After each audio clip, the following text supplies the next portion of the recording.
O conceito de árvore-mãe é um conceito criado pelo Ernest para aquelas árvores que vão cuidar das nossas plantas, das nossas frutíferas, seja o café, o cacau, a lixia, a jaca, o abacate, as frutas do nosso cultivo, o nosso carro-chefe. E como escolher essas árvores? Quais são as árvores ideais para isso, né? Aqui a gente está perto de uma que, quando a gente passa nessa estrada aqui dentro do nosso sítio, ela chama a atenção. Nós estamos há quase 90 dias sem chuva e esse aqui é um ingá. Tem mais de 200 espécies de ingazeiras, é uma leguminosa, e ela soltou lançamento há poucas semanas, está verde escura e é uma árvore excelente de poda. Você poda e ela rebrota, produz muito mais copa. Essa está na beira do caminho, nunca foi podada. E ela está produzindo agora flores, a primeira vez que ela vai produzir flores, é uma árvore jovem, só que ela tem um crescimento lento. Então, como a gente pode achar as árvores ideais para o nosso cultivo? É fundamental a gente escolher certo, porque a árvore mãe é aquela árvore que vai acompanhar a nossa fruteira no crescimento dela. Por que Ernest deu esse nome? Porque mãe é aquilo que cuida, que nutre, que protege, e não a árvore de serviço, como muitas pessoas falam, que é um conceito muito antropocêntrico. A natureza está ao nosso serviço. Então os rios são recurso, as montanhas são recurso, e a gente acaba usando isso até para seres humanos, recursos humanos, não é? Essa visão de que tudo está ao nosso dispor, foi por essa visão que nós estamos destruindo o planeta. Então a natureza não está à nossa disposição. A gente tem que entender como a natureza funciona e fazer parte dos processos. A gente é mais um ser fazendo parte dos processos.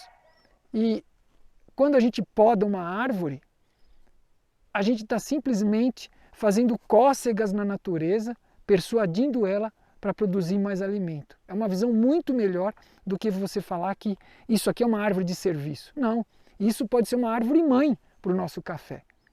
Então hoje nós vamos ver como escolher as árvores mãe. Esse aqui é um angico vermelho. É uma excelente árvore de poda. Quando nós podamos, ele produz muito mais copa.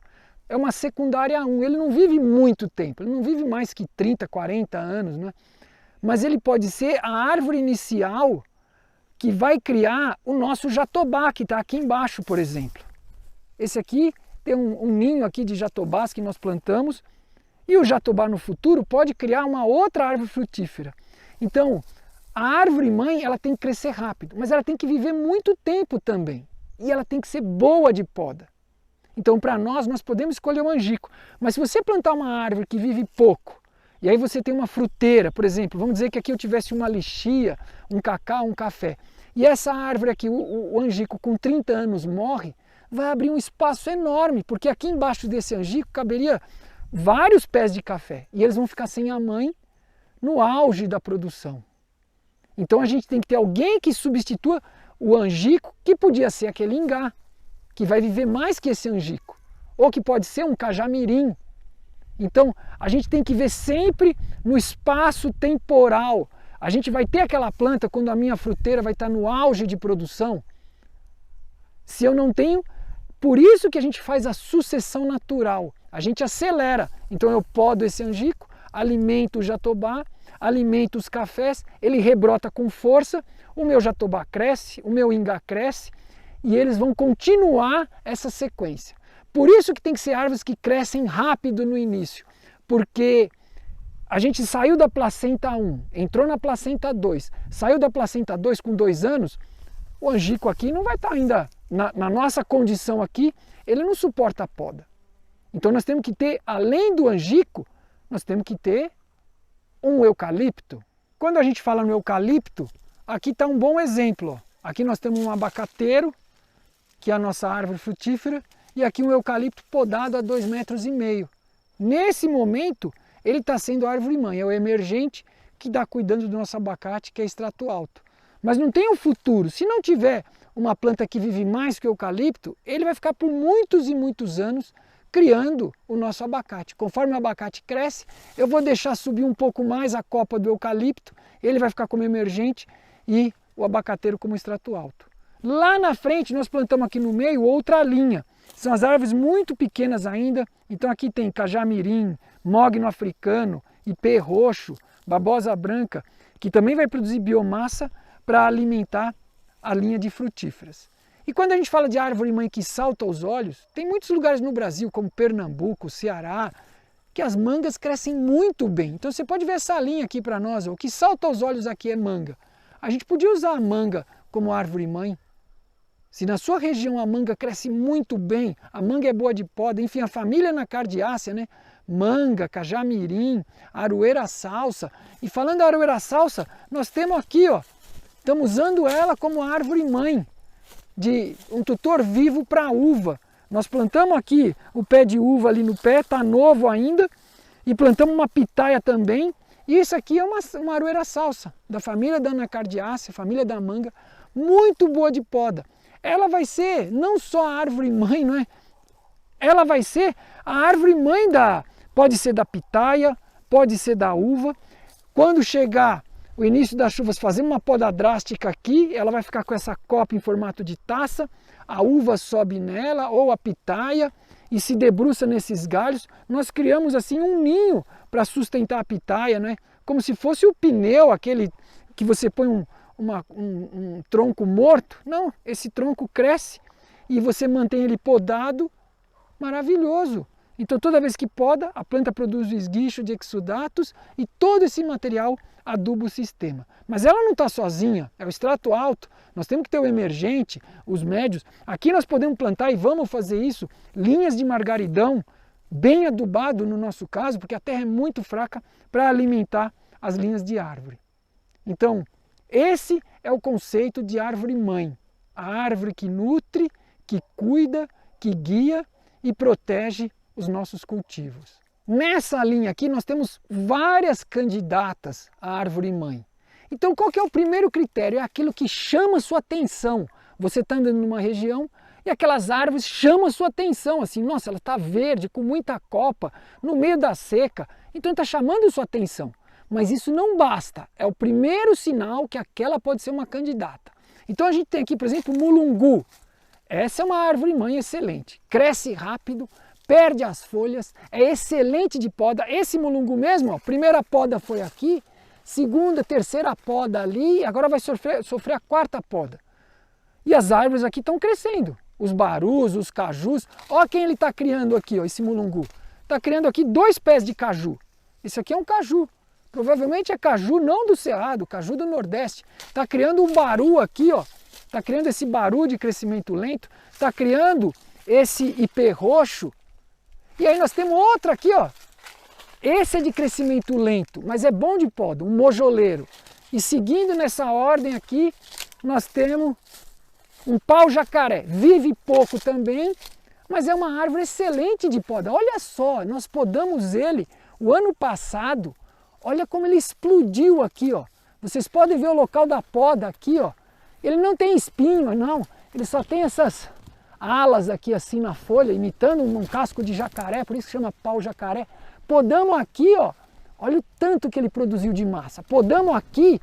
É uma árvore excelente de poda. Ele pode ser a árvore inicial, mas não a árvore final.